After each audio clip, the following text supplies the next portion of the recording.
बच्चों, ग्लोब में अक्षांश रेखा एवं देशांतर रेखा बहुत अच्छा क्वेश्चन है और टॉपिक भी है। आपको कभी भी कंपटीशन की तैयारी करते हैं या कोई भी एग्जाम की तैयारी करते हैं उसमें अक्षांश एवं देशांतर रेखा पढ़ने के लिए मिलेगा।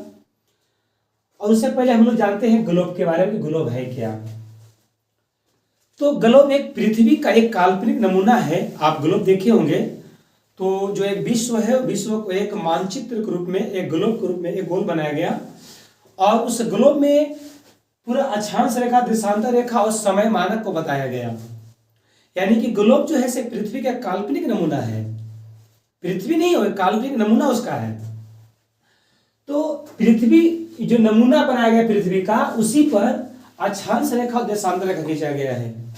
अक्षांश रेखा, देशांतर रेखा जो है ये पृथ्वी पर नहीं खींचा गया है, पृथ्वी के जो नमूना है ग्लोब उस पर खींचा गया है। तो सबसे पहले हम लोग करते क्या है कि एक ग्लोब बनाते हैं। मान लीजिए कि एक ग्लोब है,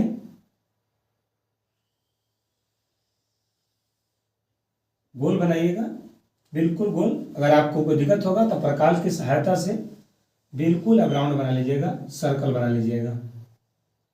मान लीजिए कि एक ग्लोब है,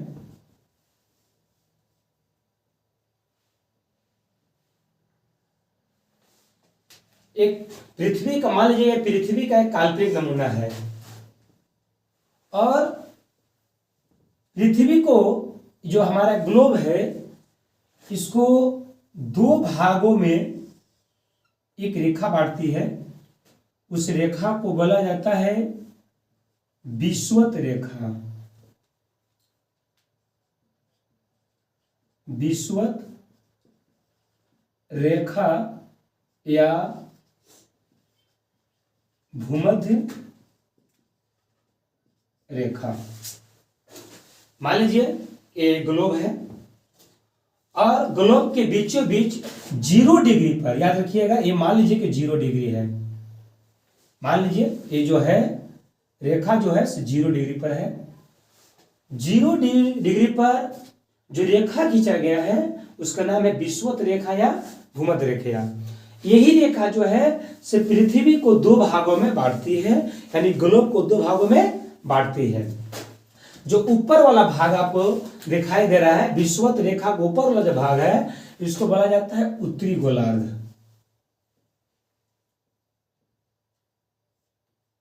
इसको बोला जाता है उत्तरी गोलार्ध। और जो विषुवत रेखा के नीचे जो है इसको बोला जाता है दक्षिणी गोलार्ध।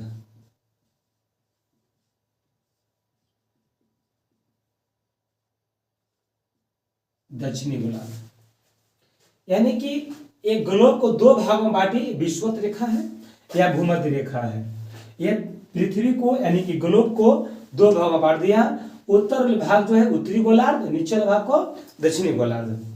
ये 0 डिग्री पर है। आपसे प्रश्न भी पूछेगा कि विषुवत रेखा किसे कहते हैं।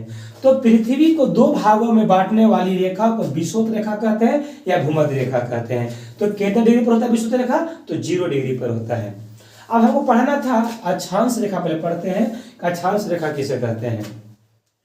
तो देखिए ये 0 डिग्री है और एक डिग्री पर, याद रखिएगा, एक डिग्री पर, एक डिग्री पर उत्तरी गोलार्ध और दक्षिणी गोलार्ध।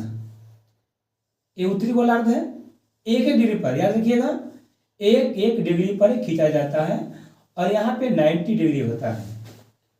इसको बोला जाता है उत्तरी ध्रुव, नॉर्थ पोल। और विषुवत रेखा या विषुवत 0 डिग्री है, यहां से एक डिग्री पर खींची गई काल्पनिक रेखा को, जो विषुवत रेखा के समांतर होती है, विषुवत रेखा के समांतर एक डिग्री पर खींची गई काल्पनिक रेखा को अक्षांश रेखा कहते हैं। उत्तरी गोलार्ध या दक्षिणी गोलार्ध पे, ये दक्षिणी गोलार्ध पर है, ये भी एक डिग्री पर खींचा गया है। यानी कि विषुवत रेखा के समांतर एक डिग्री पर खींची गई काल्पनिक रेखा को अक्षांश रेखा कहते हैं। ये अक्षांश रेखा जितनी भी खींचा गया है अक्षांश रेखा है। तो अब बताइए कि पहला क्वेश्चन था कि ग्लोब क्या है, तो ग्लोब को बताए हैं पृथ्वी का एक काल्पनिक नमूना है ना। दूसरा क्वेश्चन है कि विषुवत रेखा किसे कहते हैं, विषुवत रेखा या भूमध्य रेखा किसे कहते हैं। आपको बताए पहला से इसका कि 0 डिग्री पर खींची गई, 0 डिग्री पर खींची गई काल्पनिक रेखा को विषुवत रेखा या भूमध्य रेखा कहते हैं। इसको ऐसा भी परिभाषा बोल सकते हैं आप कि पृथ्वी को 2 भागों में बांटने वाली, यानी ग्लोब को 2 भागों में बांटने वाली रेखा को विषुवत रेखा या भूमध्य रेखा कहते हैं। चलते हैं अगला, तीसरा है अक्षांश रेखा। अक्षांश रेखा किसे कहते हैं, बहुत आसान है, एकदम सिंपल है, आप समझिए। अक्षांश रेखा क्या अभी हम बताए कि विषुवत रेखा है, विषुवत रेखा के समांतर, विषुवत रेखा के समांतर 1 डिग्री पर जितना भी खींचा रहा है, मान लीजिए कि यहाँ पे 0 डिग्री है तो 1 डिग्री होगा, यहाँ 2 डिग्री होगा, यहाँ 3 डिग्री होगा, डॉट यहाँ चलेगा, यहाँ 90 डिग्री हो जाएगा, यहाँ भी 90 डिग्री हो जाएगा। ये उत्तरी गोलार्ध, ये दक्षिणी गोलार्ध, यानी कि विषुवत रेखा के समांतर, ये विषुवत रेखा है, विषुवत रेखा के समांतर 1 डिग्री पर उत्तरी गोलार्ध और 1 डिग्री पर दक्षिणी गोलार्ध में खींची गई काल्पनिक रेखा को अक्षांश रेखा कहते हैं। कोई देखा? चलिए अब समझना है कि कुल अक्षांश रेखा कितने होंगे, कुल अक्षांश रेखाएं कितनी होगी। अब समझिएगा, जब 1 डिग्री पर हम खींचेंगे, अब यहां तक 90 डिग्री है, 90 डिग्री जो होगा वह एक बिंदु के समान होता है, जो 90 डिग्री पर जो अक्षांश रेखा होगा एक बिंदु के समान होगा। तो यहां से यहां तक आने में कितना हो जाएगा बताइए थोड़ा सा आप लोग, 90 गो अक्षांश रेखा खींचाएगा, ठीक है। और यहां से यहां तक भी 90 आने में 90 अक्षांश रेखा खींचाएगा, तो कितना हो जाएगा 90 प्लस 90 यानी कि 180 अक्षांश रेखा खींचाता है। याद रखिएगा, विषुवत रेखा छोड़ करके, विषुवत रेखा को छोड़ करके याद रखिएगा 180 डिग्री होता है। लेकिन विषुवत रेखा अगर ले लीजिएगा आप, विषुवत रेखा के समांतर चलते अगर आप हैं, देखिएगा यहाँ पे अगर आप लेते हैं विषुवत रेखा,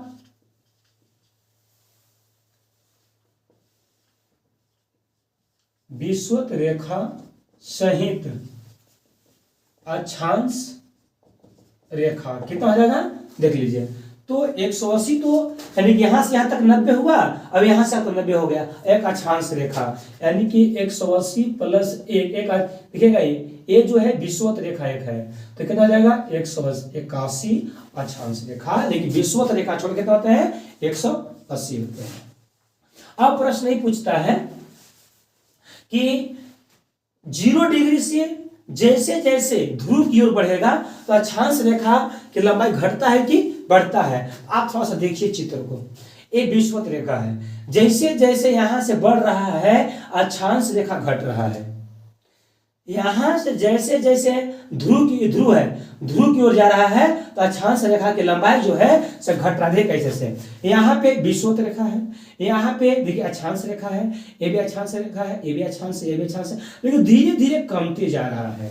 यानी कि प्रश्न आपसे पूछिएगा कि ध्रुव की ओर जाता है केंद्र से, यानी कि विषुवत रेखा से ध्रुव की ओर जाने पर अक्षांश रेखा की लंबाई क्या होती है बताइए। अगर हम विषुवत रेखा से ध्रुव की ओर जाएंगे तो अक्षांश रेखा की लंबाई हमको घटता है, यानी कि घट रहा है तो घटता है। अब क्या करेगा ना, जानते हैं क्या करेगा, अब से उल्टा पूछेगा।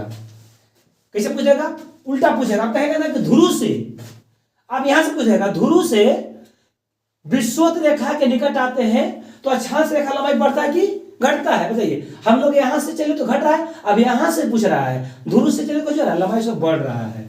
यानी कि आप नोट में लिख सकते हैं कि ध्रुव से विषुवत रेखा की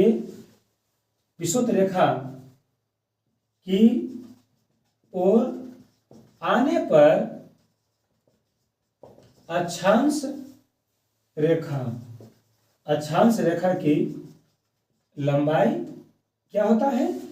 ध्रुव सब चल रहे हैं, हम यहां से चलिए, अब देखिए, अब यहां से शुरू करना है, तो देखिए बढ़ रहा है, ये बढ़ते जा रहा है, यानी कि बढ़ता है।